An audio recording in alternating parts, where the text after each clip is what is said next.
les téléspectateurs Bantamba TV di ñëw yéen ci émission 100% football local tous les mercredis sur la télévision Bantamba TV ñu am ci contentement ak mbégte nag tey di ci dalal l'acteur sportif le meilleur consultant du Sénégal noonu laa ko tuddee muy Akran Ndiaye ñu war a waxtaanee ci équipe nationale Sénégal war a waxtaanee tamit ci championnat Sénégal manquement yi nga xam ne tamit gis nañ ko remarqué nañ ko ci certains clubs yi nga xam ne tey maanaam seen retard de salaire dafa xaw a bëri. L'international maa ngi lay ziar. As maa ngi lay fay. di nuyu téléspectateur Bantamba TV yëpp ñuy seetaan ci réew mi ak ci diaspora bi di nuyu borom kër gi El Hadj Bekay Mbaye di nuyu aussi suma doom yi nekk ci régie bi ñoom Pape Modou ak ñoom Petit ñi ñu àndal ñëpp madame Badji ñoom ñëpp ñu ngi leen di nuyu bu baax a baax di kontaan rek si jàkkaarloo ak yow man moom bu ñuy jàkkaarloo moom. Ça fait vraiment plaisir di jàkkaarloog suma njóobeen bi l'international sénégalais. ah bon heure añ na te xam nga Ndiaye moom dafa bëgg ceeb. non man aw aussi problème man naa xëy di or chaque jour ah. ñun amuñu problème boobu ñun Ndiaye ni dañuy or rek ñun amuñu problème lekk rek. déedéet comme ñeneen ñi. tey da nga tàggoo nag tey moom da nga sañse. tey da nga sañse. waaw mais comme d'habitude as xam nga du mooy li may wax rek. nee naa man il faut que nit ñi di bàyyi xel ne du titre quoi bu ñu ma gisee ma tegle samay tànk du titre. mais dama fekk asma mun di tegle ay tànkam ci émission bi te comme Diop la sant. ma ne pourquoi pas ma tegle sama yos comme Ndiaye laa sant. ko defee ñu mën a jàkkaarloo ma ak moom. delloo mu neex. waaw mais nii nag c'est sama nature la quoi du titre. je suis comme ça ah naturellement. ayca ndaanaan bu mag bi sama kal bi comme ni ñu ko waxee rek ak asma moom souvent.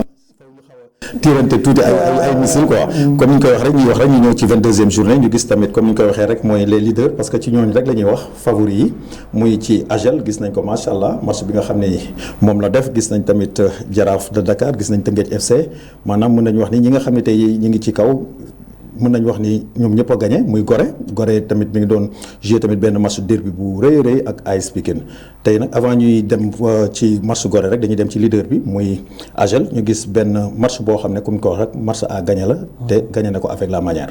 waaw xam nga AGEL depuis début saison bi ba léegi dafa resté constant. parce que boo seetloo mosul génn ci 5 premiers yi boobu ba léegi. donc Gorée moo jiitu woon après le AGEL ñëw jël première place bi boobu léegi wàccagu ko macha allah mu ngi ci première place bi nekk première position mais ñaari 2 derniers matchs yi passé amoon na tuuti bi mu amee rupture de compétition daal à seetlu naa ne baaxul ci équipe bu AGEL bi. parce que boo seetloo année bi passé daaw dañ nekkoon ci dynamique de victoire daanaka dañu tegle woon 5 victoires. ñu ñëw ci trêve bi ñu doon dugg ci koor gi ñu arrêté compétition bi presque 22 jours bi ñu reprendre dafa tegle ñaari défaite Jaraaf da gagné Teungueth gagné mu chuté moo tax ma ne rupture de compétition dafa mel ni baaxul ci équipe bu AGEL bi équipe la boo xam ne bu nekkee ci vitesse de croisière dafay naqaree téye donc mu nekkoon aussi si dynamique boobu ren ba ci préparation Korité bi mu amaat rupture ñu arrêté waat compétition bi pour dem ci fête bi mais bi ñu reprendre compétition bi 2 premiers matchs yi AGEL gagné ci parce que boo seetloo dafa joué ak ki nga xam ne mooy Cambérène ñu match nul à Rufisque à domicile mu def déplacement joué ak HLM dóor ko 3-0 mu nekkoon daanaka 3e défaite bu équipe bu AGEL bi ci championnat bi.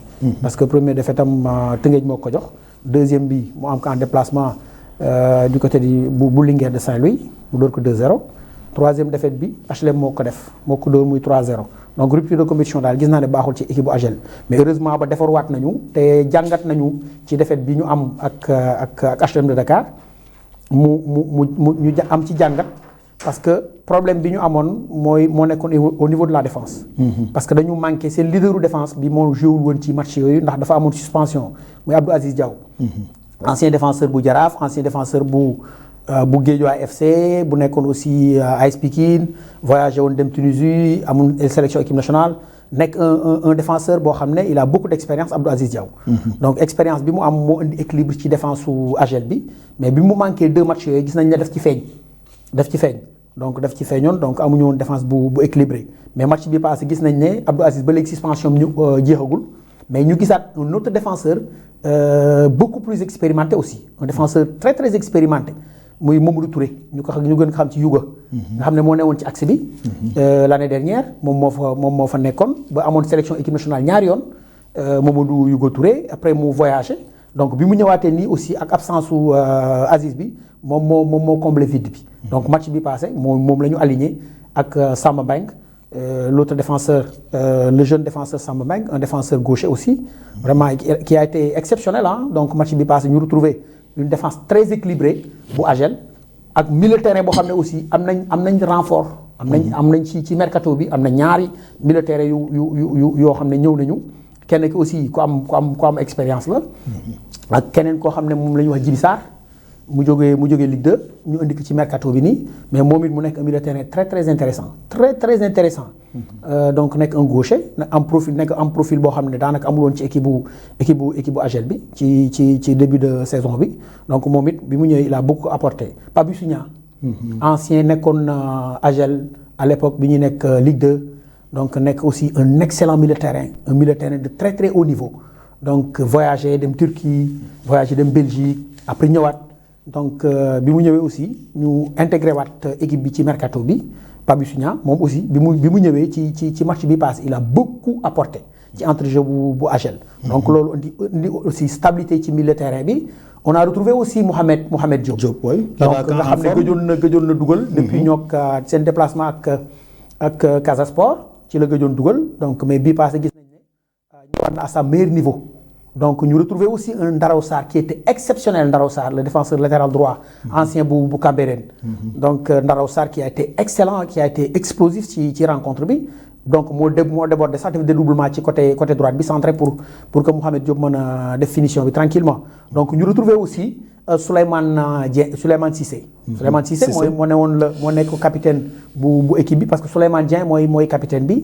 Souleymane Cissé mooy vice capitaine bi donc Souleymane ñu retrouver que moom it mu nekk xale boo xam ne mu ngi bëgg a yàgg AGEL donc formation bi yëpp AGEL la ko def petite catégorie ba nii masul dem feneen donc mu nekk un milieu terrain excentré de formation donc ñu yóbbu ko comme latéral gauche donc techniquement il est bon défensivement il est bon ñu commencé di retrouver à Souleymane à son meilleur niveau Ibrahima Diop un milieu récupérateur qui se trouve devant la défense un sentinelle capable de récupérer beaucoup de ballons capable de gagner des duels donc il se donne à fond il se réserve pas il génère dans l'effort mais après la récupération dafay jouer ses partenaires mais Ousmane Yeri Diakhaté l'incontournable mu nekk un milieu terrain vraiment de niveau bu am un niveau vraiment exceptionnel Ousmane Yeri c'est un milieu terrain qui est grand de taille qui est très fort physiquement techniquement il est bon il est doué intelligent un garçon capable de faire du box to box défensivement comme offensivement capable de récupérer des ballons capable de se projeter vers l'avant avec ou sans ballon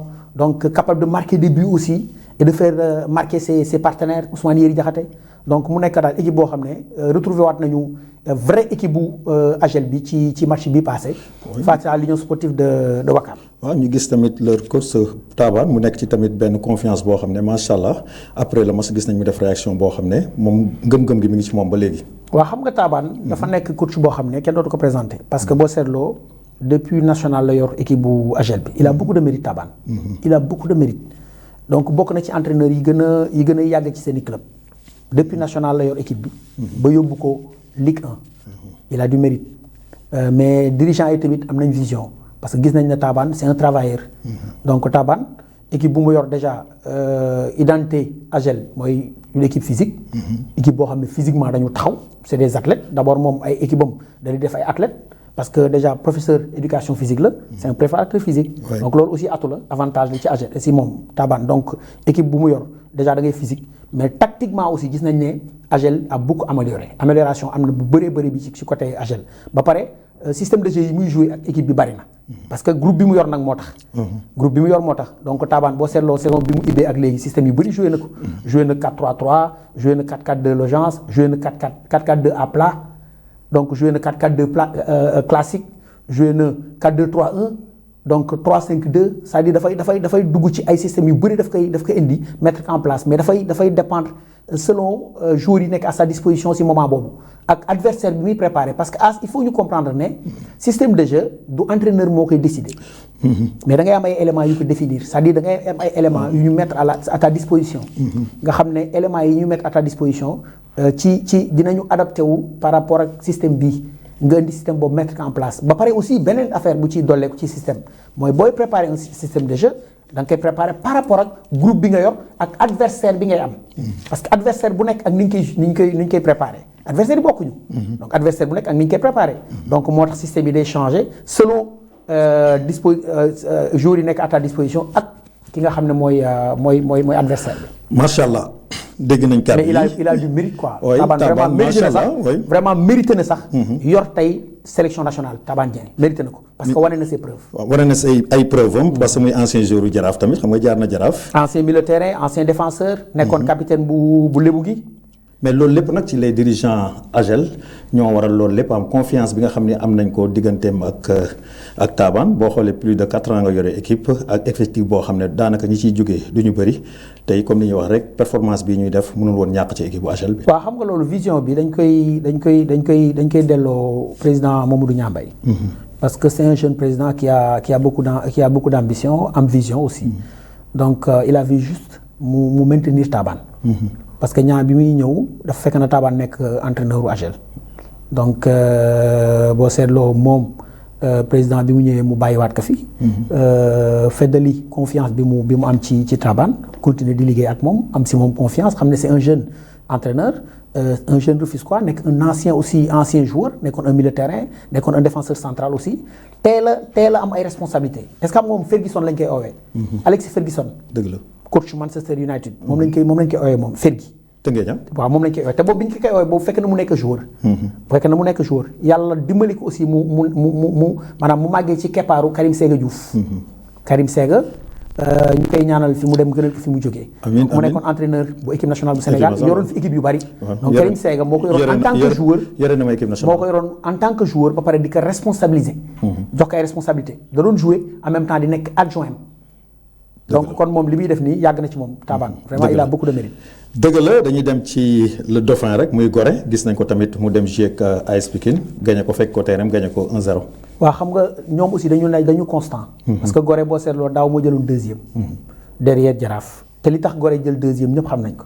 dafa am match yu bëri yoo xam ne dañ ko perte loo sax laay wax Gorée parce que Gorée mérité wul woon perte match yi. donc ñu am un entraîneur aussi boo xam ne kenn dootu ko présenté.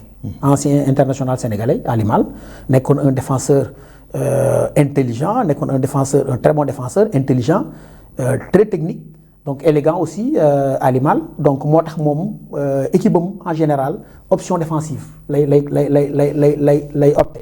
maanaam moom boo seetloo profil bi mooy dafay am une équipe avec une très bonne organisation défensive.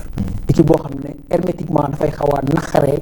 bëtt pour dugal ak but boo seetloo défense bu Gorée neexul ñu dugal but parce que boo seetloo dañoo am une défense très concentrée des défenseurs costauds des défenseurs intelligents des défenseurs qui gagnent beaucoup de duels capables de gagner beaucoup de duels mais après bu ñu gagner ay duels bu ñu yoree bal bi ñuy jouer comme ku mel ni Khalifa Ababacar Ba il fait partie des meilleurs défenseurs de ce championnat. Khalifa Ababacar Ba moo dugal sax bii passé te xoolal xam nga c'est un défenseur axe gauche keroog maa ngi koy wax fii c'est que il est grand de taille. Il est puissant, physiquement il est bon, il va vite parce que dafa am vitesse. muy avantage. ba pare techniquement il est bon. donc pour mu ressortir ballon bi proprement dafa yomb. day casser ay lignes mu jaar ci suuf. ba pare capable na aussi retrouver ses attaquants sur 35 ou 40 mètres. te day précis. ba pare capable aussi de marquer des buts et des buts très importants. parce qu'il a marqué un but important. à septième minute. te xoolal bii bi ni mu ko dugalee.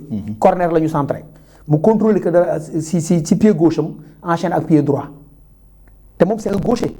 mais pied gauche bi la contrôler ballon bi enchaîne ak pied droit. donc loolu boobu efficacité loolu nag li koy indi mooy confiance. confiance moo koy indi donc ñu am défense bu hermétique boo xam ne vraiment défense bu naqaree jàll la am des milieux de terrain aussi. combatifs, des milieux de terrain généreux dans l'effort, des milieux de terrain capables de récupérer beaucoup de ballons, capables de gagner des duels. Mais après avoir gagné des duels, et récupéré beaucoup de ballons, ils jouer aussi, capables de jouer et de faire jouer les partenaires, les partenaires d'attaque. Donc un milieu de terrain aussi vraiment costaud, avec une très bonne organisation dans cet entrejeu de l'Union sportive de Gorée. Am aussi des attaquants qui ont de l'expérience am na ay attaquants yu am expérience ak yoo xam ne ay xale lañu. déjà boo demee ci côté droite bi. Omar Ba mu nga fa l'international sénégalais.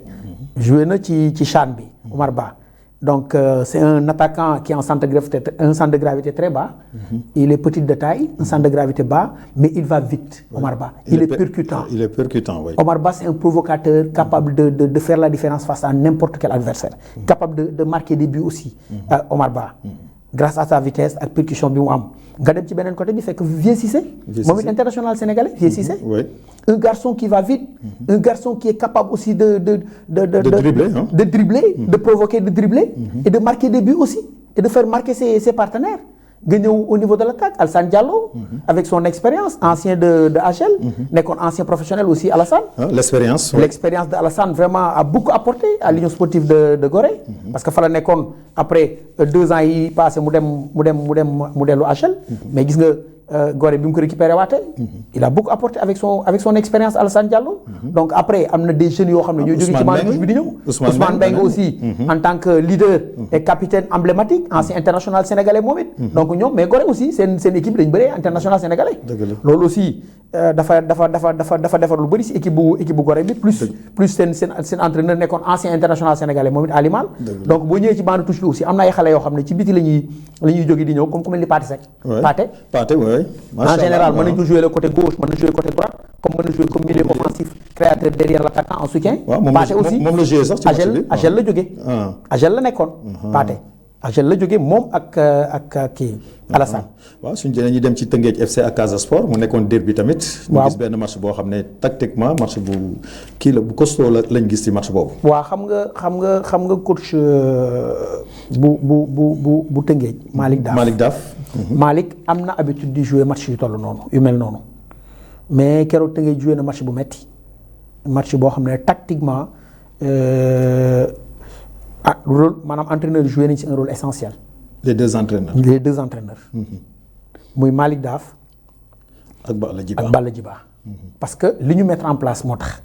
déjà Balla bi mu ñëwee man li ma njëkk a jaaxal ci Balla jour boobu mooy bi mu ñëwee ñëpp xam nañ Malick Sambou xam nga ñëpp xam nañ ko. mooy le milieu offensif créateur le gaucher. le numéro 15 bu Casa Sport. xam nga c'est l'homme à tout faire ci équipe bu Casa Sport bi Malick. il est am capacité distribuer ballon yi c'est le métronome. c'est l'artiste de cette équipe. bu Casa Sport. mais Balla daf ko bàyyi ci maanaam touche bi. mu jaaxal ma man dama yaakaaroon ne Malick ñëwul sax ndeke boobu Malick ma xool feuille de match bi gis naa ne Malick a ngi ci maanaam touche bi. Pape Semou un attaquant percutant. un attaquant qui va vite.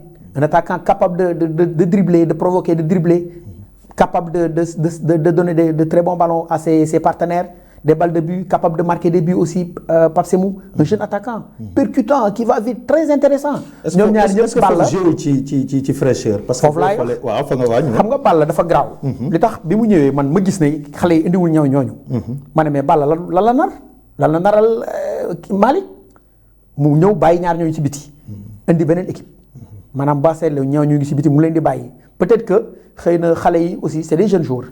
te mu ngi ko déggoon naa ko si benn plateau mu koy wax mu ne xale yi ay xale lañu yu jógee cadet daaw après ñu surclassé leen ñu joué senior moitié wu saison bi ñoo ko terminé. donc après war a démarrer waat nii ak xale yi ak dugg hivernal joué ay match yu bari amicaux après ñëw enchaîner ñu xaw a sonn mais daf leen doon bëgg a noppaloon na leen sax benn moment. Casa Sport chuté gagnétul. parce que aussi boo amee groupe boo xam ne c'est homogène groupe bu huilé xale yi am entente di déggoo mën di retrouver wu sans pourtant ñu xoolante donc loolu boo ko bëggee boo ko changé rek day am cassure. donc bi mu ko changé vraiment équipe bi doxatul Casa Sport mënatul gagner mënatuñ dugal ay buts après mu indiwaat leen bi mu leen indiwaatee si lañ relancé waat équipe bi. mais gis nga bi mu leen bàyyee ñoom ñaar ci biti en seconde période bi mu leen indee da ngay gis beneen équipe bu Casa Sport bu bokkul ak bi woon en premier mi-temps. beneen li ma jaaxalaat beneen bi aussi mooy Boubacar Coly. l'attaquant bu Casa Sport. Boubacar aussi gisuma ko. Boubacar il a 9 buts mook Mohamed Diop ñoo tolloo. ñoo tolloole mook Mohamed Diop. waaw parce que gisuñu ko ci match bi. gisuma ko ci match bi joué wu bokkul sax ci feuille de match bi. Boubacar est-ce que voyagé wu xam nga Sénégalais yi moom non mën na nekk parce que Boubacar du attaquant sax bu war a toog Sénégal di continuer di jouer parce que vraiment. C'est un attaquant qui est complet, Boubacar, capable de fixer la défense adverse pour permettre à ses partenaires de appuyer ci moom. Après, ensuite, ñëw en soutien, capable de aussi, bu ñu ko joxee des balles aériennes mu dévier de la tête, côté gauche côté droite pour retrouver Pape Sémou wala Ansoumana Samoura il est capable de le faire il est capable aussi di def ay appel en profondeur comme ni ko Asma mun doon defee à l'époque def ay appel en profondeur def appel contre appel ñu dugaloon ko ci intervalle bi mu jàkkaarloog le gardien bi def différence il est capable de marquer des buts Boubacar Coly c'est un attaquant complet dëgg la mais manqué na keroog équipe bu Casa Sport bi mais li ma gis Tëngéej indi ko keroog aussi vraiment Tëngéej dafa indi équipe boo xam ne moom it sur le plan physique ils étaient aptes physiquement Tëngéej ils étaient aptes physiquement donc def nañu match bu correct un match plein mais Casa Sport nag dugal na leen fa bii boo xam ne ci premier mi-temps bi bii bu doy waar boo xam ne xëy na peut-être defe naa bu doon bu VAR amoon dañ koy accordé non arbitre de touche bi rek moo gis hors-jeu bi moom kese moo ko gis stade bi yëpp kon bu Tëngéej amoon contre Génération Foot ñoom moom lañ leen def Tëngéej bi mu amoon contre Génération Foot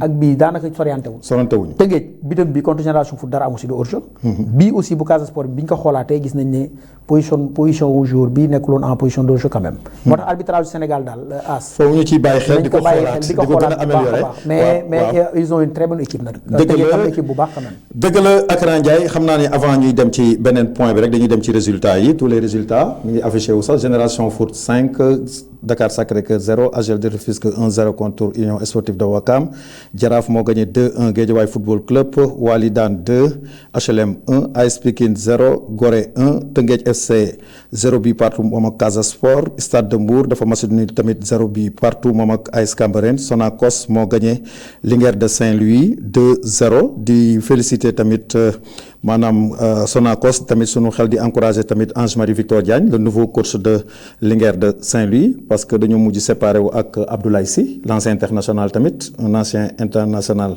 départ arrivé un ancien international defe naa ni loolu mën nañ ko rafetlu di wax ne waaw te moo indi woon Victor mais moom moo ko jiitu woon parce que dem na ba ci retour bi la Victor doog maanaam ñëwaat ci équipe bi quoi pour fekk ko fa léegi dañuy dem rek ci deuxième division bi ñu gis maanaam SMI comme d'habitude rek mu nekk ci benn constance mën nañ wax ni nekk na équipe boo xam ne mën nañ yaakaar ne war na mën a ñëw ci élite bi la saison prochaine. non bu ko defee moom di nga gis derby boo xam ne mooy raw bu AGEL Tëngéej wala mu mel ni moom. moo Casa Sport SMI bu ñëwee en Ligue 1. moo Casa Sport ñooy mooy raw sax Tëngéej AGEL parce que équipe bu baax la ñu am te dama la ko wax fii keroog nee naa la c'est une équipe joueuse c'est une équipe qui aime jouer et qui savent le faire aussi ils savent jouer parce que dañu am des jeunes joueurs. Même le gardien de but dafay participer si jeu bi dafay jouer ñu am une défense aussi avec une très bonne organisation des défenseurs costauds des défenseurs qui réfléchissent avec beaucoup de concentration et de lucidité derrière donc moo tax li ñuy jël bi bariwul ñu am un milieu de terrain boo xam ne aussi capable de ressortir le ballon proprement capable de se retrouver dans les petits espaces dans les intervalles capable aussi d'animer le jeu tantôt à gauche tantôt à droite ba pare mu seen jeu am variation des fois ñu créer déséquilibre ci benn côté bi pour créer décalage de l'autre côté pour essayer de surprendre l'adversaire te dañ koy réussir di am un attaque aussi am attaque boo xam ne aussi ils sont capables de marquer des buts beaucoup de buts avec une efficacité garantie donc SMI lu koy teree yéeg ci championnat élite bi dem ci Ligue 1 bi gëw ma ne dina am ku ko mën a freiner. peut-être AS Douane mu ngi ci ginnaaw AS Douane parce que ay 2 points lañu la 37 35 mu ngi ci ginnaaw mais SMA FC bi ma gis nii AS parewul pour bàyyi championnat bi ak gars yi. dafa bëgg a dem c'est-à-dire derby bi war a am entre moom ak Casa Sport. xam naa ne loolu mooy xasan yaram bi. waaw saison 2026 2027. waaw soxla nañ derby boobu. waaw dañuy dem rek ci résultats yi nga xam ne tamit am nañ ko ci 22e journée ci Ligue 2 bi mu nekkoon ci diggante Duc ak Jamono Fatick dañu match nul 1 but partout Guelwaar moo gagné 2-0 Union Sportive de Port. Thiès FC dafa match nul 1 but partout ak AS Douane AS Kaffrine dafa perte ci terrain 3-0 Amitié FC moo ko gagné SMI moo gagné 2-0 AS Bambey AS Saloum perte ci terrain Oslo tamit mu nekk équipe boo xam ne comme ni ñu ko waxee rek début bi daanaka moo nekkoon leader mais gis nañ boobu ba léegi mi ngi sooxee Ndiambour dafa match nul ak NGB 0 but partout. Teranga SC ak Jambar defe naa ni ñoom seen résultat joto guñ ko di wax ni rek comme ni ñu ko waxee rek.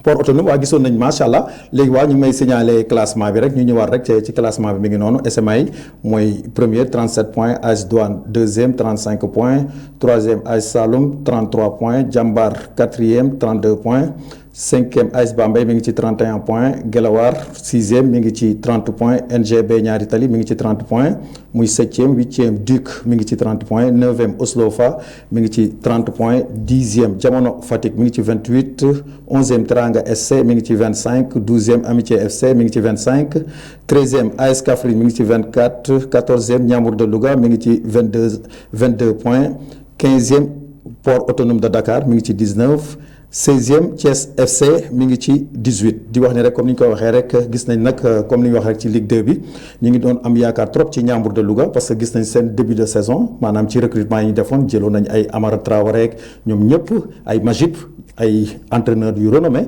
mais gis ngeen tey jii nii comme ni ñu wax rek fi Ndiambour féetee di wax ne nag suñu jógee ci maanaam ci résultats yi rek dañuy ñëw ci manquement yi parce que dañu gis comme li may wax rek ci njëlbeen. ñu ngi ne championnat professionnel. te gis nañ boobu ba léegi tamit équipe yi joueurs yi ñu ngi ñaxtu ci seen salaire yi nga xam ne duñ ko jot gis nañ keroog AS Pikine maanaam yi ma fa remarqué ñoom Thiat ñi nga xam ne ak Cheikh Sall.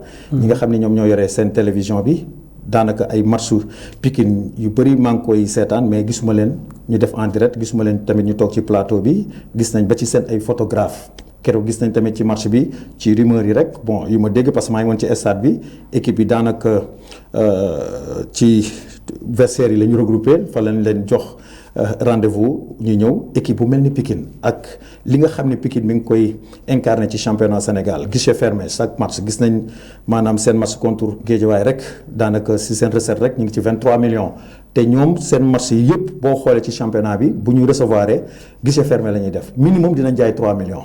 kon tey jii nii est-ce que tey Pikine war na wane image bii nga xam ni nekkul image boo xam ne buy taaral ASC Pikine la. déedéet du image buy taaral club bi. déjà club la boo xam ne dafa mu ngi bëgg a yàgg parce que ñaay la woon. ñaay. AS Pikine organisation bi fa am maanaam ni ñu bëggee football ni ñu mën a mobiliser ni population bi di toppee équipe bi. jéggi na dayoo xam nga yaa ko wax léegi. donc boo seetloo guichet fermé booy wër championnat Sénégal bariwul ñu ko fi man ñoom rek ko fi def bu dee ñoom rek bu dul ñoom rek. doo compter ñett de doo compter yeneen ñaar bariwul de. ba pare li ñuy jaay si ay billetage bi ñuy def aussi bari na mais wax dëgg yàlla organisation bi daal war nañ ko xoolaat ci championnat bi parce que ligue professionnelle daf ko war a niru warul yem ci wax rek. c'est des professionnels lañ wax donc professionnel nag boo nee ligue pro la da nga war a fexe. Déjà nga sécuriser acteurs yi principal yi mooy joueurs yi. il faut leen sécuriser as parce que bu fekkee yow sécuriser woo joueurs yi mooy indi manquement yi. joueurs yi si yan conditions la ñuy jouer est-ce que assuré nañ leen est-ce que sécuriser nañ leen est-ce que reconnaître nañ li ñuy def ñoom muy football. waaw après dañ ci ñëw parce que xam nga yooyu yëpp il faut ñu ci ñëw waaw. voilà loolu moo tax loolu manquement yi yëpp loolu ko indi. as bu fekkoonte ne anticiper woon nañ ba loolu am ñu reconnaître joueurs yi comme liggéeykat. reconnaître les entraîneurs comme liggéeykat. non kon manquement yi di am nii du am kenn du ko sañ kenn du ko ñeme. waaw moom mooy code sportif bi madame le ministre bëgg a incarner. waaye nañu fexe mu ñu insérer ko fexe ñu jàllale ko mu jàll. pour que vraiment joueurs yi mën a nekk seen aise entraîneurs yi mën a nekk ay seen aise acteurs yi sax laay wax bu ko defee ñu reconnaître métier bi ñuy def ñu mën leen ci respecter jox leen ci seen cër parce que aussi boo seetloo stade bi xam nga yaa ngi wax mobilisation. mobilisation boobu lan moo ko indi. du dirigeant yi de ñëw ñu pour seetaan dirigeant yi de. ñëw ñu pour seetaan arbitre yi. waaw joueurs yi ñoo leen fa indi les acteurs. dëgg la mais acteurs yooyu aussi vraiment bu fekkee valoriser wu ñu leen te ñàkk leen valoriser mooy lii parce que pour man respect amul si ñoom kenn respecté wu leen. mais foofu tamit comme ak club yi ak les présidents est-ce que tamit jotul foofu tamit ñu xool tamit ci cahier de charge boobu d'accord équipe mais ak président tamit maanaam ñu xam ne équipe bi am na benn patrimoine boo xam ne war na mën a aborder saison sur le plan financier. mais loolu moo jaadu. xam nga lan moo jaaduwul as nekk président de club pour mën a am accès fédération sénégalaise de football wala pour am fa ay poste positionné wu di voyager te ñëw loolu moo di jóg Sénégal. moo fi bëri nag. loolu moo fi bëri boo xoolee waaw moo fi bëri. mais loolu moo da mais am na équipe yoo xam ne loolu leen dal xoola équipe bu port bi xoola position bi mu am est-ce que loolu jaadu na Port Autonome de Dakar xoola position bi mu am est-ce que amuñu budget ñoom. est-ce que port boo xoolee ba si biir est-ce que am na deuxième division bi est-ce que am na ko fi ëpp budget warul am bu fekkente ne am na ko fi ëpp budget jaaduwul. mais foofu tamit war nañ ko xool. jaaduwul non foofu laay waxee jaaduwul. est-ce que ñoom it defe naa ni est-ce que ñoom waruñu am problème mu financier. non port warul am problème boobu. AS Douane warul am problème boobu. d'accord ma Sonacos warul am problème boobu mais AS Pikine li leen dal dafa metti te pourtant AS Pikine ils sont pas mal AS Pikine gën dem équipe la am Ibrahima Dieng Paoletta bii.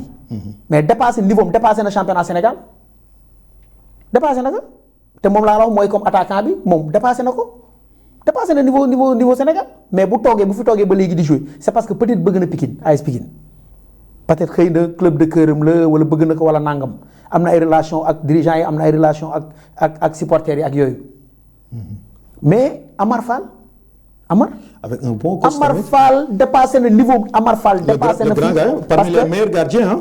Amar nekkoon na fi meilleur gardien gardien de but bu Sénégal amoon na fi sélection équipe nationale te mérité na Amar sélection équipe nationale Amar Fall équipe bi mu nekk rek équipe bi moo amul constance rek équipe bi moo réussirul équipe bi moo doon def ay résultats yu baax mais il fait partie des meilleurs gardiens de but de ce championnat Amar mu nekk doomu ñaari tali am formation ñaari tali jóge fa dem EJ Fatick màgg foofu Tafa Gueye ko yoroon EJ Fatick en tant que coach mu jóge foofu dem Sonacos de Diourbel nekk parmi les meilleurs gardiens de but de ce championnat ba kii jël ko AS Pikine jël ko bi ko AS Pikine di jël ñu bëri bëggoon nañ ko am na équipe yu bëri bu ñu ko bëggoon jarul ñu lim seeni tur il fait partie des meilleurs gardiens nga ñëw si axe bi Ousmane Omar Samba Anne Malick Ndoye bi nekkoon ancien bu Teungueth FC nekkoon équipe nationale ñi fi indi CHAN bi Malick Ndoye bi si la bokkoon nekkoon si axe bi boobu mu ngi Teungueth FC après voyagé na ñëwaat c'est-à-dire am nañu pas mal de joueurs yoo xam ne vraiment mérité wuñu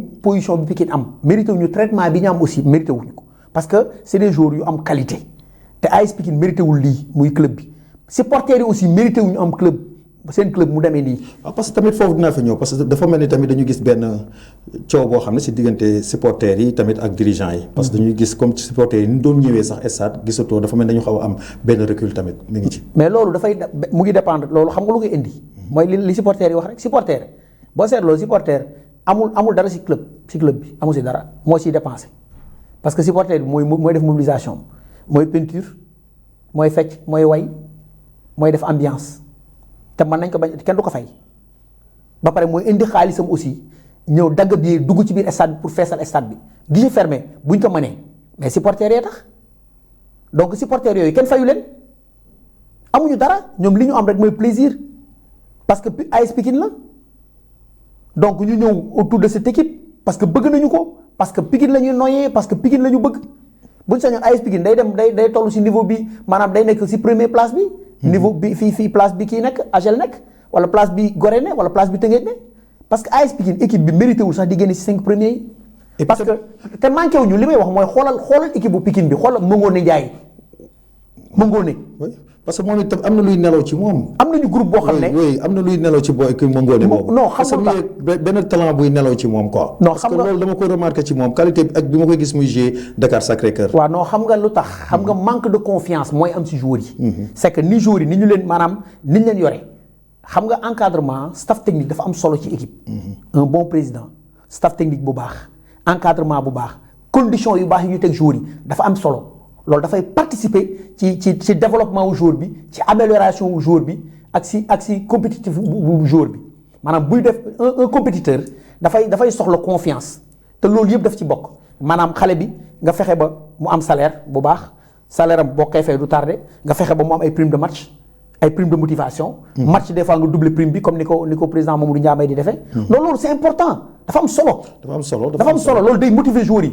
parce que boo seetloo Amar un gardien de but comme Amar Fall mais warul nekk ci équipe boo xam ne day manque de confiance. Malick Ndoye ancien international sénégalais. mënul demee noonu Mangone Ndiaye noonu. Ibrahima Dieng Paoletta y a pas mal de joueurs. Omar Samba Anne. oui bëri nañ ci ba ci Diouk. booy bi waaw. All City sax la demoon. xam nga yooyu demoon na dafay essai foofu. voilà c'est ça. xam nga yu mel noonu vraiment war nañu revoiraat affaire yi. pour que li dal Pikine nii bañ a dal équipe yu bëri parce que aussi équipe boo xam ne bu toll ni Pikine. ñëw di regrouper. ci ay vestiaires am. wala ñuy daje ci ay vestiaires vraiment manquement yooyu jéggi na dayoo. xaw ma lan mooy problème bi mais nañu ko def potam biir néeg. xool ñu ko waxtaanee. bu ko defee loolu bañ a am parce que AS Pikine vraiment mérité wul loolu support joueurs yi mérité wuñu ko mais supporters yi ak population Pikine aussi vraiment mérité wul loolu. waaw mérité woon loolu di wax ni rek am nañ benn entretien boo xam ne def nañ ko ak seen ménager muy Cheikh Mbacké Thiam xam naa ni dina daw ci Bantamba TV fii ak suba mu nekkoon koo xam ne macha allah gis nañ ko maanaam ni mu bëggee AS Pikine ak li nga xam ne tamit bi nga ko fay def moom am nañ ci waxtaan boo xam ne leeral na ci lu bari loolu moom damay bàyyi rek gars yi xaar ko parce que exclusif la parce que xam nga rek li may wax Asmamoun moom l'ambassadeur souvent maa ngi dem ci rek li nga xam ne tamit mooy avancé loo waaw ak lumière ak luy defar rek ci loolu rek laay def sànq yaa ngi tudd le président muy Mamadou Gueye mu am problème mais waaw ñu koy ñaanal rek natt bi ko dal rek yàlla sunu borom teggil ko di gis lii nag comme ni nga ko gisee ak problème yi manquement yi parce que AS Pikine lañ wax peut-être yeneen yëpp duñ ci xaj parce que am na ñu feeñul parce que am na yoo xam ne waaw seen bas génnagul mais loolu lépp fan lañ ciy xaar ci avant ngay ñëwaat foofu rek ci Babacar Ndiaye le président de la ligue professionnelle parce que tey jii nii defe naa ni jot na tey ak fi Sénégal toll ci football ñu wax championnat professionnel jot na tamit ñu xoolaat ko mais ak code sportif bi madame le ministre tamit bi nga xam ne ñu ngi koy insérer ci maanaam ci football bi defe naa ni loolu nekk na loo xam ne dina sécuriser li nga xam ne problème yi nga xam ne mooy am. effectivement parce que loolu moom dañ ciy lancer appel président Babacar. parce que Babacar Ndiaye président bu am ambition la. te c'est un homme boo xam ne vraiment am na personnalité. am na engagement am na ambition mais am na kàddu aussi. te bokk na ci li mu waxoon dik ko monde sportif bi surtout nag ligue professionnelle bi ci promesse yi yooyu yëpp bokk na ci. donc il faut que ñu revoir a texte yi il faut que ñu xoolaat condition wu joueurs yi il faut que ñu xoolaat condition entraîneurs yi xam nga. il nous faut cahier de charge boo xam ne non cahier de charge boo xam ne non ñu teg boo xam ne. les acteurs ñoo ciy jiitu muy les joueurs acteurs ñooy acteurs principaux yi joueurs yi. mooy comme ni ñu koy waxee rek bañ yenn dirigeants yoo xam ne maanaam dañuy ñëw ne ay président club lañ te am na loo xam ne wóor la lañu. waaye di bëggoo président dañuy dundee club bi mais dundaluñu ko. donc am na fi du fi jeex.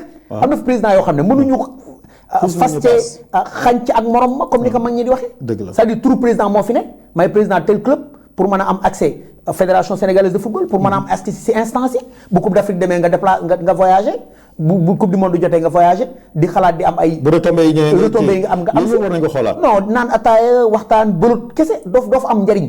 te amaloo njariñ sa club amaloo njariñ boo amulul njariñ sa club mënoo amal njariñ équipe nationale mënoo amal njariñ footballu Sénégal loolu aussi il faut ñu xoolaat président Babacar ñu koy lancé. te xam ne football bu Sénégal du équipe nationale bi kese. waaw foofu laay waxee oui faw ñu tamit. xam nga tey il faut ñu joxe exemple bu may joxe exemple ñaar damay joxe exemple ci président Babacar Ndiaye joxe exemple ci président Mamadou Niambay ak Cheikh Seck. mën naa joxe ma ñeem si ñett. Seydou Sané aussi. bu ma yemee si ñoom ñu yóbbaale ñi si des. maanaam ñi nga xam ne c'est des nekk nañ ay présidents yu am mérite. ci football bi ñeenta ñooñu ci lañ bokk.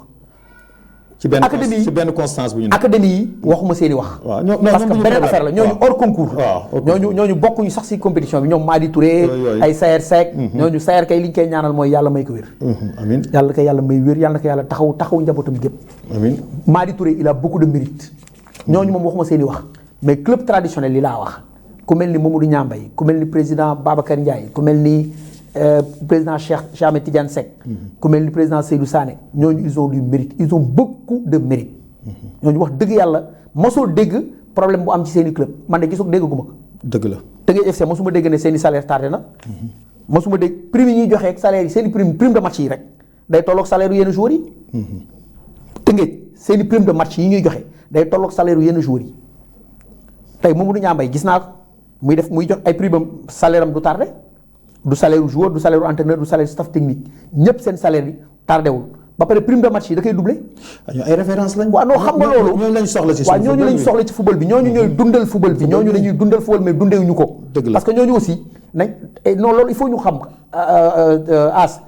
football boo ko football c'est maanaam xaalis bi ci nekk dafa bari. xaalis bi ci nekk dafa bari. dafa ànd ak business bu dul jeex. c'est que nag bu fekkente ne nag amoo yenn moyens yi wax dëgg yàlla war a mën a jël club di ko jël en charge. amoo moyen ba pare jël club amoo moyen amoo ay partenaires amoo ay pexe. dëgg la amoo ñu la gunge nga bëgg a jël club jiitu ne maa jiite club bi maay président pour mën a dugg ci instance yi pour mën a dem fédération sénégalaise de football pour mën di voyager ak équipe bi di am ay retombées yoo xam ne vraiment loolu dafa ñaaw quoi rafetul loolu moom président Babacar foog mu jóg ci fédération bu bees bi aussi fédération sénégalaise de football bu bees bi nañ ci jóg non moom bu sonn yooyu ñu ko def parce que moom waaw ñu raxas ni kañ émission yëpp moom na ñu raxas ba mu set waaw loolu lépp capable loolu yor club waroo kaa jiite dëgg la te ñenn ñi li leen indi mooy dañu mbuboo club yi pour dugg ci instance yi te am na ñu njëriñ club yi dëgg la ak Ndiaye gis nañ cri de cœur boobu dañuy dem rek ci dernier point bi rek mooy ci équipe nationale Sénégal mais avant ñu dem ci équipe bi dama dem ci supporters yi gis nga keroog tamit seen kii bi génnaat na maanaam dañu mel ni dañu confirmer waat maanaam sanction bi nga xam ni moom lañ leen defoon. waaw xam nga lii seen góom bi moo wér mais liggéey bi moo fa des. Maroc ba léegi mënuñu digérer défaite bi ñu am ci Sénégal. nee naa la même bu ñu jëloon coupe bi. jël médaille yi. coupe bi ak médaille yi bu ñu ko jëloon jox leen ko ñoom du leen doy même bu ñu jëloon supporteru Sénégal yëpp jox ko Maroc. du leen doy c'est-à-dire Maroc dañ leen defaral seen yoon toggal leen final ba mu ñor yaa ngi may dégg. defaral leen lépp pour jox leen coupe bi yàlla àtte yàlla moo bañ mais ñi organiser coupe d'Afrique beeg ñi yor football beeg ñëpp d'accordoon nañ ne Maroc la ñu war a jox coupe bi moo ko moom. defaroon nañu yoon bi ba mu baax. mais boobu dañ fàtte ne yàlla fi ne. dañ fàtte ne yàlla mooy seet lu ko neex mu def ko. yàlla bàyyi leen ñuy defar rek biñ paree yàlla ne doo leen ko jël. doo leen ko jox Maroc Sénégal la koy jël. Pape Alassane Gueye mooy dugal bii bi ci si prolongation lañ leen koy dugal. penalty bi dinañ leen siffler penalty ba ngeen def si seen yaakaar yéen ñëpp. ñu panenkaak men di jàpp ka ndànk du si am benn problème. mais est-ce que gisoo ñu ignorer leen maanaam bàyyi leen bañ ci waxati sax def li war comme les autorités li war ak famille ñi nga xam ne ñoom lañ tëj. ñu fexe gën leen ko waaw xam naa ni xam nga dafay metti parce que suñ ci continuer di wax nii da ngay gis dafa mel ni comme metti boobu nga xam ne dafa metti ñoom dañuy gis dañuy jam tamit metti bi la ñuy jam xam nañ ko suñ leen isolé bàyyi leen noonu xam ne lépp loo def rek yàllaa ngi seetaan mais dafa ñaaw ba pare ñu waaw xam nga dafa ñaaw rafetul te ñoom ñàkk jom joo xam ne bu ñu leen dañuy pare dañuy def ay appel ak loolu lépp man su ma sañoon dañ leen di bàyyi ak loolu parce que natt bu ñëw la ñu jéem a fexe famille bi nga xam ne ñoom nooy waa këru les prisonniers ñi nga xam ne ñoom lañ jàpp ñu fexe li war ci ñoom ñu koy def. non ñii kay duñu ay prisonniers. waaw parce que lan lañ leen mën a tudd. non dañ leen kidnappé. wala ay kii lañ ay otage lañ. ay otage lañ man otage laa ko jàppee laa ko tuddee parce que defuñu lu ñu leen war a tëjee si kaso bi. defuñu ko Marocains yi ñoo leen tooñ. mais dëkk bi ñi ñaa ngi gis mais Marocains yi ñi doon jël serviette yi. ñi doon diri Yohan Diouf. ñi doon diri sunu gardien bi. ñi doon jël serviette yi ñi doon dugg ci biir di tëb ci biir mais ñooñu lan lañ leen def ñoom kenn defu leen dara. non te pourtant même yi ñoo doon jël serviette gardien de but bu Nigéria amul lu ñu deful Nigéria amul lu ñu deful équipe yi ñu joué yëpp mais benn sanction demul ci Maroc mais lan moo tax waa CAF. ak waa FIFA ñoom xanaa ñi ngànk football bi xanaa benn bët lañ am xoolee wu ñu ñaari bët ñoom benn bët daal la ñuy xoolee te benn bët bi Sénégal lay gis. parce que dafa am beneen bi dañ koy gëmm parce que bu ñu ko xoolee Maroc la ñuy gis. dafa mel dafa am benn complicité bu nekk seen diggante. mais loolu moo jaadul footballu Afrique dafa war a jógee foofu loolu moo tax tubaab yi di jàpp ñu respecté wu ñu nawloo ñu. tubaab yi dañu xeeb Coupe d'Afrique bi. dañu xeeboon te gën nañu xeeb Coupe d'Afrique bi si boppam ñi ko organisé africains yi. tubaab yi xeeboon nañ ñu te gën nañ ñu xeeb parce que ñoom ñoo wàcc seen bopp wane ne tubaab yi ñun waru leen ñu nawloo parce que tubaab yi du ñu organiser lu mel nii xalaatoo ko si àddina. dëgg la loolu nag dafa rafetul. donc confédération africaine de football nañu xoolaat seen bopp. dëgg la ñu ngi ci parce que xam naa ni waaw moo gën gis nañ ko fi ñëwoon na fi temps yi le président yooyu yëpp xam naa day calmer ay calmant rek la doon indi. mais nañu seetaat seen bopp loolu amul njëriñ. waaw loolu amul njëriñ li ñu ñëwaat rek ci Pape Gueye rek le meilleur sénégalais actuellement nii ki nga xam ne tamit comme li ñuy wax rek macha allah gis nañ ko ba léegi rek mi ngi ci performance boo xam ne moom kenn amul lu ñuy wax ci Pape Gueye comme li may waxaat foofu rek dinañ féliciter parce que dañ ko fàtte boobu daf ñu raw mooy champion d'Afrique U15 maanaam sunu doom yi ñoo jël coupe d'Afrique boobu tamit te gis nga fi ñu jaal ak Maroc comme d'habitude rek 4-0 comme ni ñu koy waxee tamit ñu gisaat dafa mel ni marocain yi ku sant Gueye da leen di sonal. waaw capitaine bi ah. xam nga xale yi. vraiment ils ont beaucoup de mérite. même seen entraîneur aussi am na mérite bu bari. te li ma si gën a neex. mooy dafay motiver xale yi. pour que ñu xam ne sport étude. sport dafa war ànd ak étude. mooy dëgg. te ñii xale yi bu doon jànguñu kenn du leen boole ci sélection nationale bi.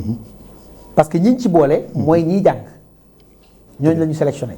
dëgg la ñii ñu jëlee leen ci académie yi ñii ñu jëlee leen ci centre yi ñii ñu jëlee leen ci club yi mais day fekk ngay jàng. boo jàngul mënoo bokk ci sélection nationale bi. donc loolu source de motivation la pour xale yi. xale yi ñuy gën a mais jàng vraiment ils ont du mérite ñu ngi leen di féliciter bu baax a baax mais di féliciter nag staff technique bi ñu àndaloon ak seen entraîneurs yi. ils ont beaucoup de mérite. di wax tam état Sénégal. ni muy récompenser équipe bu mag bii bu ñu jëlee ay raaya. nañuy récompenser noonu xale yi. non mënul ñàkk loolu moom loolu mënut a ñàkk léegi dañuy dem rek ñu ngi dem vers la coupe du monde ñu ñëwaat ci équipe nationale gis les joueurs yi nga xam ne rek ñu ngi ci benn performance boo xam ne waaw mooy xale yi ñoo nekk ni macha allah comme ni ko waxee rek waaw beaucoup de mérite gis nañ leen waaw maa ngi gis sama copain ngi ne la taxaw Omar Diallo pas Omar mooy entraîneur gardien de but mi ngi nekk jàmbaar. gardien de but bi jàmbaar la ne. waaw mi ngi noonu foofu la nekk ah. oui jàmbaar la ne. waaw kii kay xalaat naa ne du fi des moom. du fi des vraiment il a été exceptionnel il a été exceptionnel. dëgg la bi aussi macha allah. waaw ñu ñëwaat ci comme ni may wax rek performance su internationaux yi sénégalais yi en Europe comme d'habitude ñu ngi gis ci constance Bamba Dieng waxoon nañ ko keroog gis nañ tamit macha allah li ñuy waxati ci Malang Sarr xam nga am na waxtaan nañ ko fi. il y a 15 jours ci moom gis nga performance bi nga xam ne tamit moom la def ba daanaka sax dafa mel ni suñu émission boobu tubaab bi dañ ko seetaan parce que même émission bi la gars yi yóbbu en français fële ca France. ñu gis tamit maanaam comme li ñu doon waxee rek manque de confiance laa koy wax léegi parce que dama noonu excès de confiance.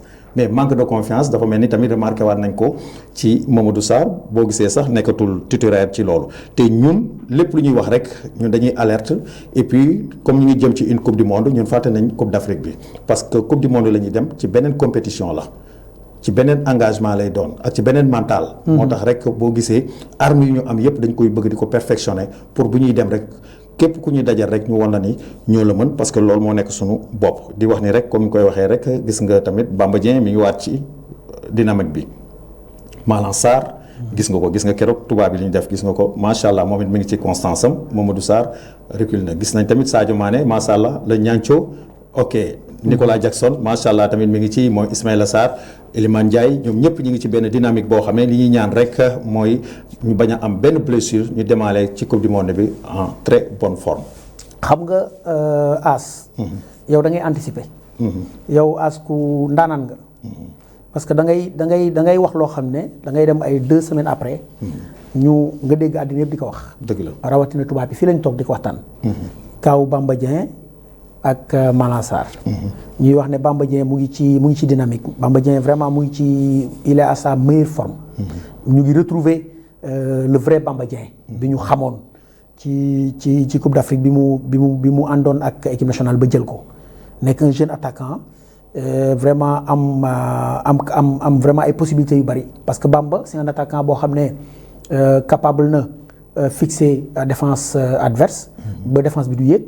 capable na aussi di décrocher di ñëw capable aussi bu décrocher ñëw participer ci jeu bi. donc c'est un joueur boo xam ne ils savent jouer. et il aime jouer profondeur tamit. vraiment capable na aussi di def ay appel en profondeur. parce qu'il va vite. te Bamba mën na dugal but de la tête. mais il est capable aussi de déclencher des tirs parce qu'il a une lourde frappe Bamba Dieng.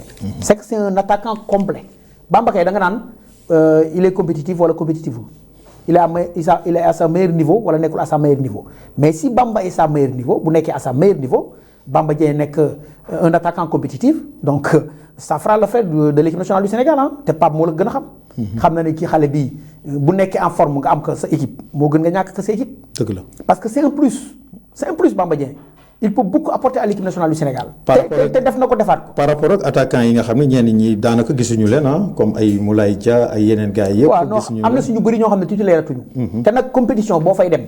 da ngay yóbbu ay joueurs compétitifs. équipe nationale sélection la. sélection nationale lañ wax da ngay sélectionner. les meilleurs. surtout ci moment bi nga xam ne. moment bi nga soxlaa équipe bi. tu sélectionnes les meilleurs. ñi pare équipe nationale amul xaar déedéet amul may la battement déedéet. da ngay pare ñu indi la pare woo kenn du la indi te Bamba ku ko xam-xam ne fi mu ne pare na li ñuy ñaan kay mooy dara bañ ko dal d'ici les compétitions mais Bamba vraiment on est en train vraiment de retrouver Bamba Dieng à sa meilleur niveau te bu Bamba nekkee à sa meilleur niveau am ko ci équipe nationale moo gën ñàkk ko as. ñu ñëw tuuti ci comme probable rek ci benn 11 de titulaire yoo xam ne yaakaar nga ni mën nañ ko aborder sunu match contre France. waaw Edouard bu ko dara dalul jotul waaw. Edouard bu ko dara dalul. parce que Edouard aussi il est à son meilleur niveau. Edouard il est à 100%. il faut xoolal ay ngandi match lay def Arabie Saoudite ba pare leader la ci club bi mu ne.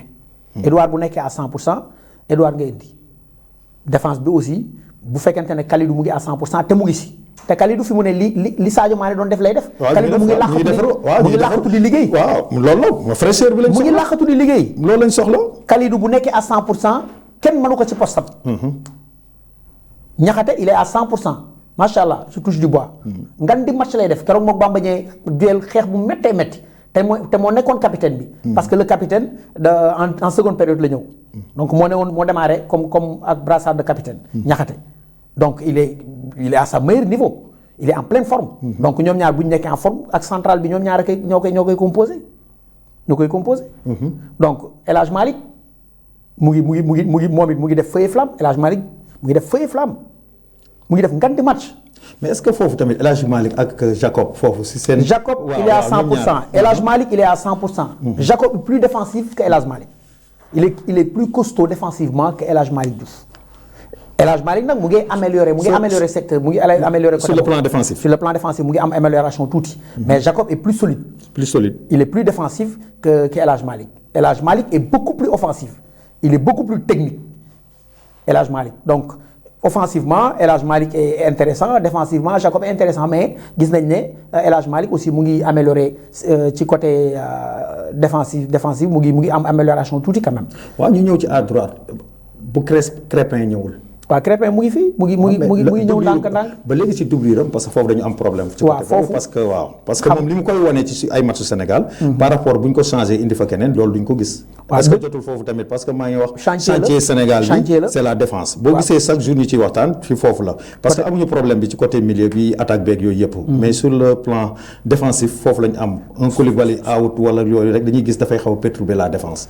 est-ce que parce que am nañ temps pour jug parce que gis nañ ci comme Ila Camara gisatuñ ko. nekkoon na koo xam ne tamit amoon nañ yaakaar trop ci moom pour mu nekkoon doublure wu. Ila Camara waaw mais loolu lépp gisatuñ ko est-ce que tamit jotul tamit ñu teel a jug quoi boo gisee ñu ciy def émission bi di ci wax loolu lépp maanaam dafa nekk loo xam ne tamit pour ñu xam nga ñu bàyyi xel ci loolu rek ci suñu chantier bi nga xam ni moom lañ am mooy la défense sénégalaise. effectivement xam nga secteur défensif bi mooy chantier bi ëpp solo. pour l'équipe nationale bu Sénégal parce que dañ ci am ay problèmes yu bari donc bu ñu amee Kalidou à 100% am Niakhaté à 100% am El Hadj Malick wala Jacob ci côté gauche bi ñaari choix yëpp baax na El Hadj Malick baax na Jacob baax na selon adversaire bi ngay am ak système de jeu bi nga bëgg a utiliser di nga mën a porter ce choix ci kenn ci ñoom donc côté droite bi aussi comme ni nga ko waxee. bu fekkente ne nekk na à 100%. donc mën na baax mais foofu loolu wax aussi secteur bi côté droite bi mooy suñu problème parce que bu Crépin nekkul bu fa nekkul boo seetloo xoolal si suñu final bi li ñu daj xoolal final bi li ñu daj parce que Crépin dafa manqué. Crépin saa yi bu manqué ci côté droite bi day feeñ ci équipe bi. waaw moo tax ma wax la loolu chantier la. comme ak Lamine Sy xam nga ñu ngi signaler Lamine Sy. mais am nañu nekk latéral droit. mais am nañu est-ce que kii tamit mënul war ko mën a may chance am. tamit ñu teel ko xool. waaw xam nga mooy li ma wax c'est-à-dire. côté droite bi am nañ ay joueurs. Lamine bii am na yeneen joueurs. Ilay Camara am na yeneen joueurs y a pas mal de joueurs. am na sax ay défenseurs yoo xam ne. mën nañ jouer dans l'axe comme mën nañ leen décaler ci côté bi. mën nañ jouer dans l'axe comme mën nañ leen décaler ci côté bi. waaw mais côté boobu daal côté défense bi chantier la boo xam ne xëy na Pape mu ngi ciy liggéey lu bari mais bu ñu amee ñu apte. 4 défenseurs yi bu ñu aptee moom. waaw vraiment du ñu am problème te am nañu aussi ay renforts am nañu ay joueurs yoo xam ne war nañ mën a ñëw. xale bi war na mën a ñëw ci équipe bi pourquoi pas. surtout moom mooy chantier bi. Malang Sané. Malang Sarr autant pour moi Malang Sarr. war na mën a ñëw ci équipe bi Malang Sarr leur fils. gis nga tubaab bi keroog ñu ngi koy wax ci seen plateau boobu. yow fii nga toog wax. une semaine après Malang Sarr parce que Sénégal warul am problème mu défense ak centrale te Malang mu ngi fi. parce que dama la wax ne c'est un défenseur boo xam ne il est complet donc mën na jouer dans l'axe. comme bu ñuy def une défense à 4 mën na ci jouer une défense à 3 mën na ci jouer. donc xale la boo xam ne mën na jouer ci côté yooyu yëpp. donc xoolal xam nga mooy li ma wax. Sénégal am nañu potentiel. dëgg la am nañu potentiel. moo tax ragalu man daal aw ma xel ñaar ci Pape daal moo nar a am embarras de choix parce que xam naa ne dina am problème Pape Thiaw moom laa yërëm. moom laa yërëm. waaw parce que comme li may wax rek. mais li mu Sénégal li ñu yor ci potentiel. li ñu yor ci ay joueurs ci jamono bii. kenn xamul nu mu toll. après ak ni gars yi ni ñuy génnee ak le sénégalais boobu nekk fële Bayern. mooy booy kii Pape nu mu tuddati sax waaye. Baara Ndiaye muy joueur boo xam ne comme ni ñu wax rek bi mu demee maanaam Bayern yàggul mais dafa ñëw rek teel a intégré équipe pro bi gis nga ko keroog bi mu duggee tamit gis nañ tamit dafa mel ni sunu dëkkandoo yi di ci jéem a buuxante mooy Gambien yi tamit naan Gambien yi la ak yooyu mais dafa mel ni moom sénégalais yi la gën a taamu. xam nga Baara doomu Thiès la. donc Baara. waaw après demal foofu après yeggale foofu sa question bi yeggale goo ko waaw ñëwal ci Baara tuuti. Baara doomu Thiès la. mbaaxaan bu Thiès la joué. ak jamono. après mu dem Casamance. donc parce que Gambinos benn académie bu nekk Gambie. mais dañu am partenariat ak beneen académie bu nekk Casamance. Casa Sport parce que boo seetloo am na joueur Casa Sport yoo xam ne nekkoon nañu ci académie Gambinos. jotoon nañ sax dem Bayern. am na si ay joueurs Casa Sport yoo xam ne jot nañu dem si académie Gambinos après demoon Bayern am fa 8 mois. donc yu mel noonu moo tax Baara bi foofu la jaar Thiès Casamance Gambie après dem Bayern. mais bi mu demee Bayern ak léegi fin décembre début janvier la ñëw Bayern ñu indi ko si équipe A bi ci en mois d' avril. 2 mois rek la fa def ko. 2 mois mu nekk xale boo xam ne 18 ans la am.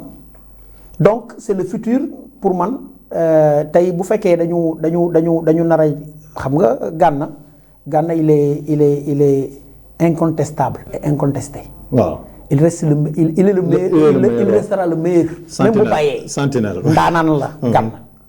donc lucidité bi mu am attention bi mu am technicité bi mu am bagage technique bi am ci Gana ak intelligence bi yëpp daje na ci xale bi. macha allah à 18 ans. xam nga 18 ans xale bu ko am. ñu intégré la ci équipe première bu Bayern yombul. yombul ñu bëri bu ñu fa demee dañ leen yóbbu ci équipe réserve mais dafa ñëw à l'espace de 2 mois même pas 2 mois ñu intégré ci équipe première ba pare dugal ko lancé ko Vincent Kompany. donc du entraîneur bu ndaw. c'était un excellent défenseur.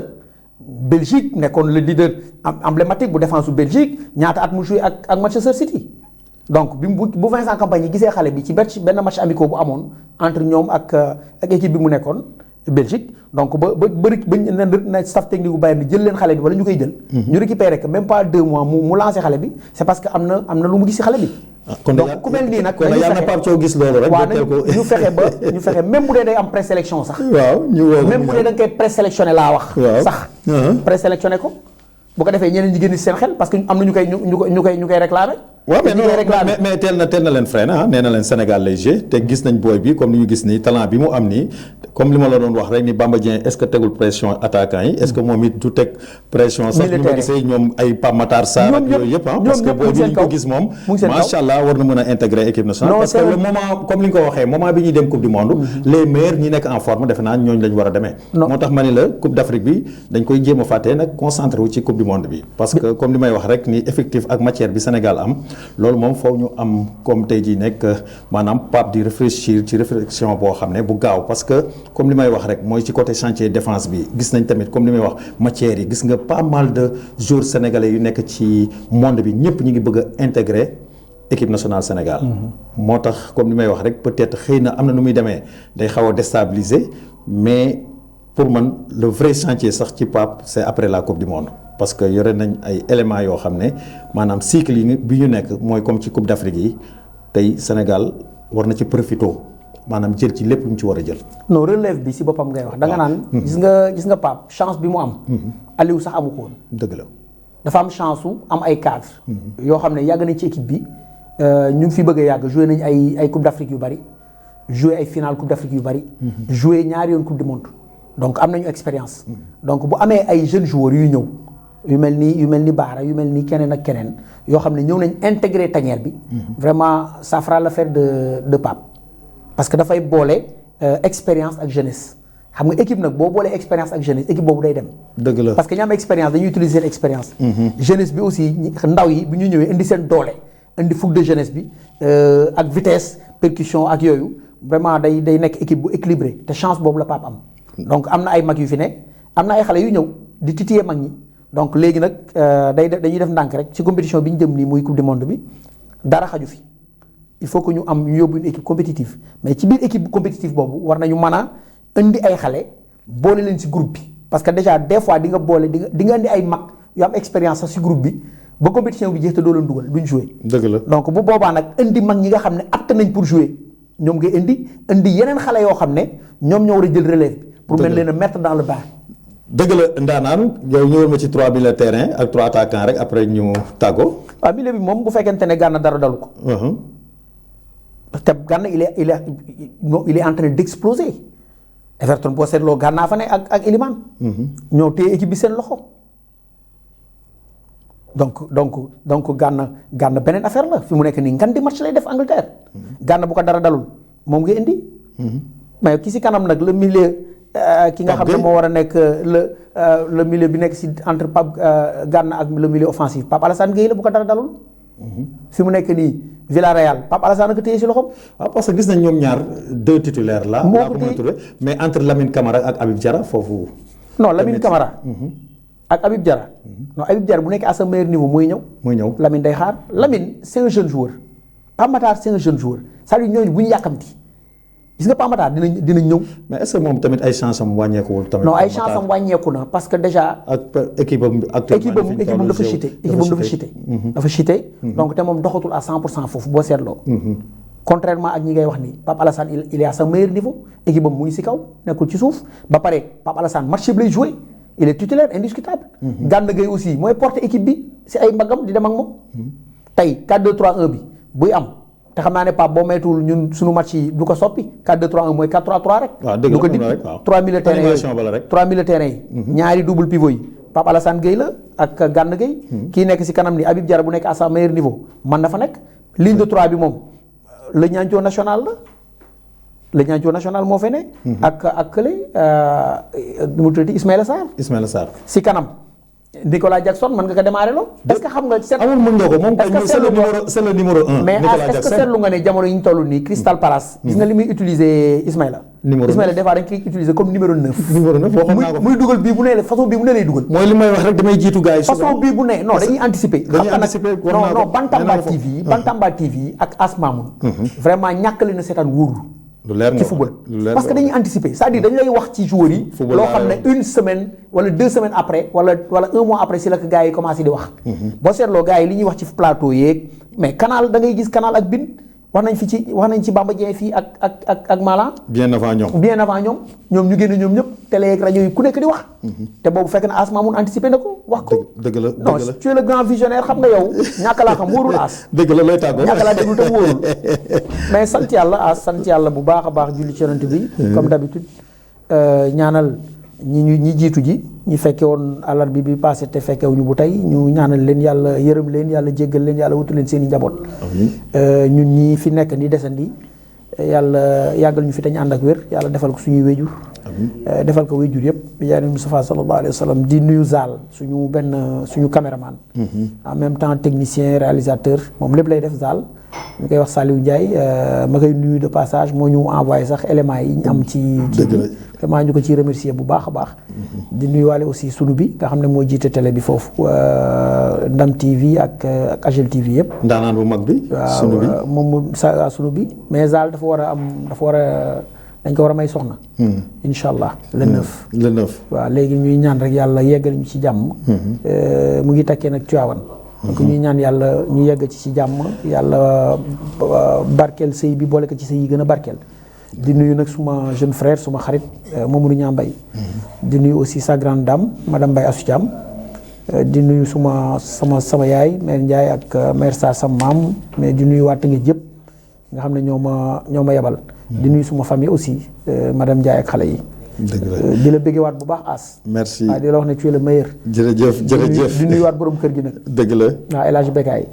këram gi mbay li mu ci bëgg yàlla na yàlla sama borom defal ko ci lu koy njortam. dëgg la bi jaani Mustafa sallallahu alayhi wa sallam yéene bi mu am ci yow ak yaakaar bi mu am ci yow aussi yàlla na ko si yàlla defal lu koy njortam. amiin amiin As kontaan naa. jërëjëf Accra Ndiaye mu nekkoon émission 100% football local rek comme balaa may joxe antenne bi rek maanaam damay dem rek AIFS muy amicale des internationaux de football du Sénégal xam nga rek foofu ma leen di rendre hommage rek sama xel nag dafa dem ci seen génération 86 muy sama idole rek muy sama coach formé ma muy Boubacar Sarr Lokot waaw muy nit ku baax nit koo xam ne macha allah bokk na ci ñi nga xam ne rek teg nañ ma loxo ba ma réussir ci football suñu xel dem ci Omar Gueye Sène dem ci Thierno Youm dem ci Roger Mendy Racine Kane Pape Fall Amadou Diop Boy Bandi Omar Touré Cheikh Tidiane Fall Jules François Bocandé ñu koy ñaan rek di ko ñaanal yàlla suñu borom atte ko ci yërmandeem waaw di gën a ñaaxaar rek les anciens internationaux rek ci mutuelle de santé bi nga xam ne tamit maanaam ñu ngi ciy jug rek di ñaan yàlla àggale yéene yëpp ba